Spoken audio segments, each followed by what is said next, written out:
নমস্কার, আপনারা দেখছেন জেলার ১ নম্বর online TV channel Birbhum RC TV. আপনাদের সঙ্গে আমি শুভাশিস। শুরু করছি আজকের সংবাদ। বিস্তারিত সংবাদে যাবার আগে দেখে নেব সংবাদ শিরোনাম। ঈদ উজ্জোহা উপলক্ষে দুবরাজপুর থানার উদ্যোগে আলোচনা সভা। লরির চাকায় পিষ্ট হয়ে মোটরবাইক আরোহীর মৃত্যু সিউড়িতে। অসুস্থতার কারণ দেখিয়ে হাজির এড়ালেন তৃণমূলের প্রাক্তন জেলা সভাপতি। বিজেপির থানা ঘেরা অভিযান চন্দ্রপুরে। কোদাল ফাওড়া নিয়ে রাস্তা পরিষ্কারে নামলেন গ্রামবাসীরা।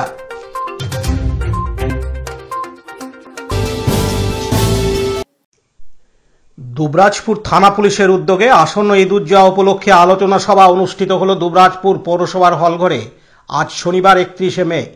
প্রত্যেক উৎসবের ন্যায় ঈদ উজ্জোহাতেও সরকারি বিভিন্ন বিধিনিষেধের কথা তুলে ধরা হয় এই আলোচনা সভার মধ্য দিয়ে। এই আলোচনা সভায় প্রত্যেক উপস্থিত ব্যক্তির মুখেই উঠে আসে সোশ্যাল মিডিয়ার কুপ্রভাব থেকে নিজেদেরকে সচেতন রাখা ও পুলিশকে সাহায্য করা। সোশ্যাল মিডিয়ায় এমন কিছু ছবি পোস্ট না করা যাতে সমাজে কোনো প্রভাব পড়ে। পাশাপাশি কম বয়সীদের মধ্যে বাইক ব্যবহারে নিয়ন্ত্রণ রাখার জন্য আবেদন জানানো হয়। এদিন আলোচনা সভায় উপস্থিত ছিলেন বিভিন্ন মসজিদের পেশ ইমাম, গ্রাম ষোলানার সদস্যরা ও এলাকার বিশিষ্ট ব্যক্তিরা। পাশাপাশি এদিন উপস্থিত ছিলেন ডিএসপি ক্রাইম প্রতীক রায়, দুবরাজপুর থানার ওসি মনোজ সিং, দুবরাজপুর পৌরসভার chairman Piyush Pandey, vice chairman Mirza Shaukat Ali, দুবরাজপুরের ইসলামপুর গ্রাম ষোলানার উৎসব কমিটির চেয়ারম্যান তথা কাউন্সিলর শেখ নাজির উদ্দিন সহ অনেকে। দুবরাজপুরের ইসলামপুর গ্রাম ষোলানার উৎসব কমিটির চেয়ারম্যান তথা কাউন্সিলর শেখ নাজির উদ্দিন জানান, প্রত্যেকটা অনুষ্ঠানকে আমরা আমাদের দায়িত্বের উপরে এবং আমাদের কর্তব্যে সচেতন থেকে সুন্দরভাবে আমরা পালন করেছি এবং আমাদের যে কাজ আমরা সবসময় তার প্রমাণ দিয়ে গেছি। সুতরাং ৭ তারিখ যে ঈদ উজ্জোহা হতে চলেছে সেই বিষয়ে সরকারি কিছু নির্দেশ থাকবে প্রতিবারের মতো। পূর্ববর্তী বক্তারা বলে গেলেন, মৌলানা আলেমরাও বললেন কোনটা করা বাঞ্ছনীয়। আমরা জানি আমাদের কর্তব্যে কোনো সময় আমরা অবহেলা করিনি। বিশেষ করে ইসলামপুর গ্রাম ষোলানা তো এটা নিয়ে খুব সতর্ক থাকেন প্রত্যেকটা বিষয়ে। আমরা তার আগে গ্রাম ষোলানা বসে আমাদের কর্মসূচি ঠিক করে নিই, প্রত্যেকটা পাড়াকে সেভাবে আমরা নির্দেশ দিয়ে দিই। আমরা আজকালেই বসবো, আমাদের গ্রাম ষোলানা বসবে, আমাদের নামাজের সময় ঠিক হয়নি, তবে স্বাভাবিকভাবে এই নামাজটা যত সহজ সকাল পারা যায় আমরা করি। অন্যদিকে ডিএসপি ক্রাইম প্রতীক রায় বলেন,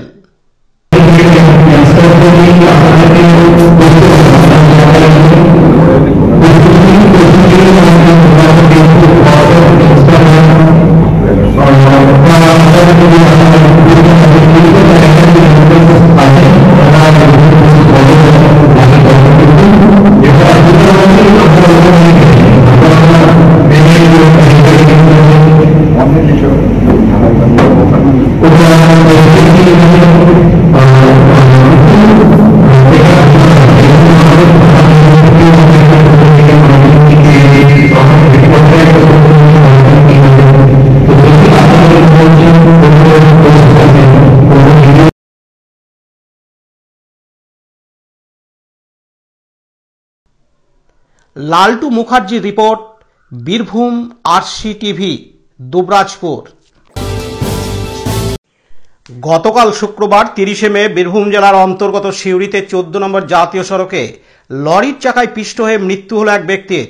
জানা যায় সিউড়ির মিনি স্টিলের কাছে ১৪ নম্বর জাতীয় সড়কে দুটি মোটর বাইকের মুখোমুখি সংঘর্ষ হয়। বাইক থেকে ছিটকে পড়ে এক ব্যক্তি। রাস্তায় যাতায়াত করা একটি লরির চাকায় পিষ্ট হয়ে যায় ওই ছিটকে পড়া ব্যক্তি। দুর্ঘটনাস্থলেই তার মৃত্যু হয়। মৃতদেহটি সেখান থেকে উদ্ধার করে সিউড়ি সদর হাসপাতালে ময়না তদন্তের জন্য নিয়ে আসে সিউড়ি থানার পুলিশ। এদিন প্রত্যক্ষদর্শীরা জানান, এসে দেখলাম এখানে একটা ডেড বডি পড়ে আছে। বাইক উড়ে যাচ্ছিল, ডাম্পার ওই বাইকে দুটো বাইকে সব লেগে ডাম্পারের দিকে ঢুকে গেছিল। মারা গেছে উজ্জ্বল মারা গেছে। এই ধারে যাচ্ছে দুবরাজপুর দিকে যাচ্ছে। নাম পরিচয় পাওয়া যায়। মারা গেছে হসপিটাল নিয়ে গেছে।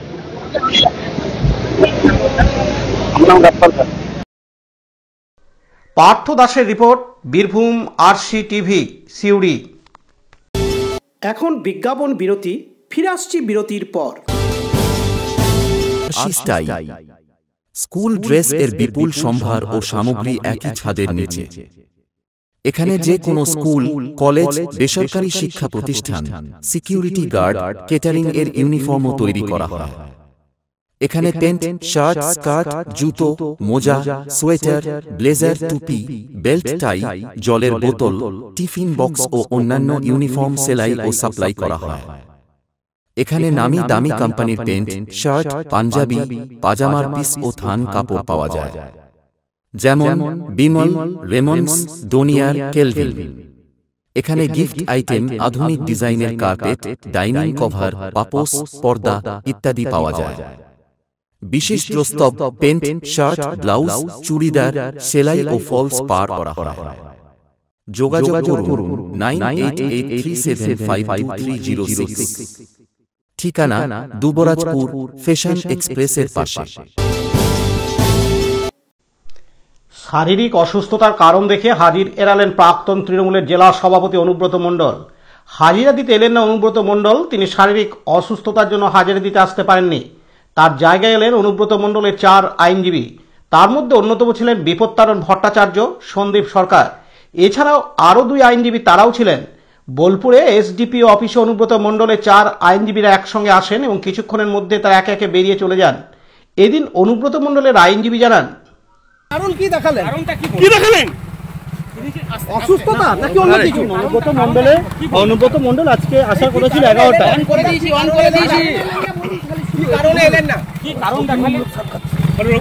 সৌজন্যমূলক সাক্ষাৎ। উনি কি আসবেন? অনুব্রত মণ্ডল আসবেন?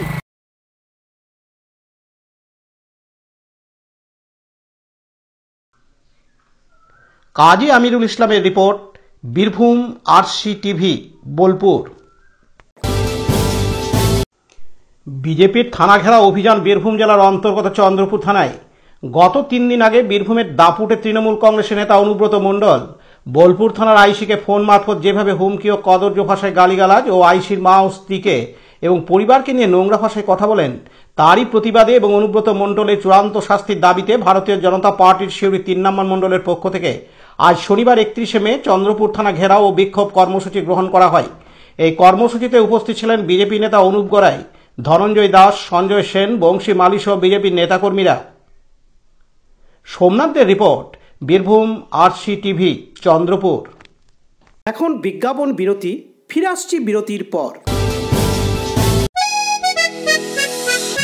সব থেকে ভালো চিকিৎসা, সবচেয়ে কম খরচে, সবচেয়ে কম খরচে।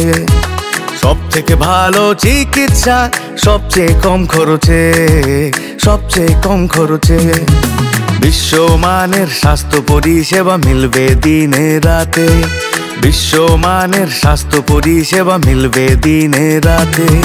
মণি মহেশ হসপিটাল, মণি মহেশ হসপিটাল, মণি মহেশ হসপিটাল, মণি মহেশ হসপিটাল। মণি মহেশ হসপিটাল, দুবরাজপুর।